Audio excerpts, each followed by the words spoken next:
Mwanzo kabisa wa stori hii tunamuona kijana akilia na kulaumu sana, lakini hatujajua chanzo ni nini. Basi tusome stori hii tujue chanzo ni nini cha kulaumu sana hivi. Stori inasema ni mlaumu nani kati ya baba na mama. Ilikuwa ni asubuhi na mapema kabisa kama tunavyoona. Tunamuona mdada mmoja akichukua mizigo yake na kukimbia mkuku mkuku, lakini hatujajua chanzo ni nini. Muda ulienda na masaa kadhaa yalipita. Mwanaume wake tulimuona naye anaamka na kunyosha mgongo, akatazama huku na huku hajamuona mke wake. Aliingia ndani na kumchukua mwanae huku alikuwa analia tu. Alikaa chini na kumsubiria lakini hakumuona. Alitazama huku na huku labda angemuona, hapana. Masaa yalienda na muda ukazidi kwenda. Alichukua uamuzi wa kwenda kuulizia majirani, labda wamemuona. Walimuonyesha sehemu aliyopita na sehemu zingine hakumpata kabisa.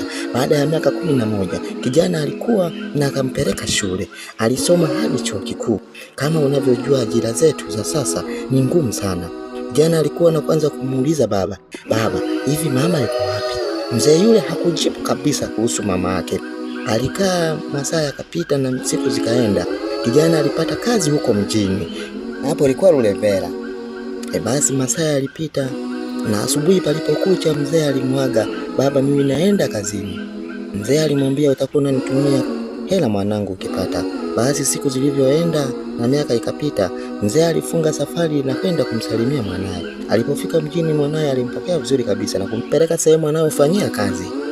Alipoleta chakula yule mama, yule mzee akamkumbuka ni yule mke wake aliyemwachaga awali.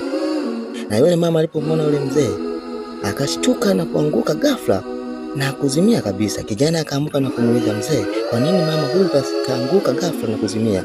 Mzee akajibu, huyo ndiye mama yako aliyekuachaga bado mdogo. Yule kijana naye alishtuka ghafla na kuanguka na kuzimia. Alibaki mzee akauliza, kwa nini hawa watu wamezimia ghafla? Kuna baadhi ya wanakijiji ambao walikuwa wanaifahamu kuhusu siri iliyokuwa imejificha kati ya mama huyu na kijana huyu. Walisema mama huyu alikuwa mpenzi na huyu kijana, walikuwa wakiendekeza mapenzi bila kujuana. Na mzee alilaumu sana, huyu kijana ndiye mama yake huyu. Na je, nani atabeba lawama hizi kati ya baba na mama? Kijana alipozinduka alienda mtaani na akilaumu sana. Angefanya nini?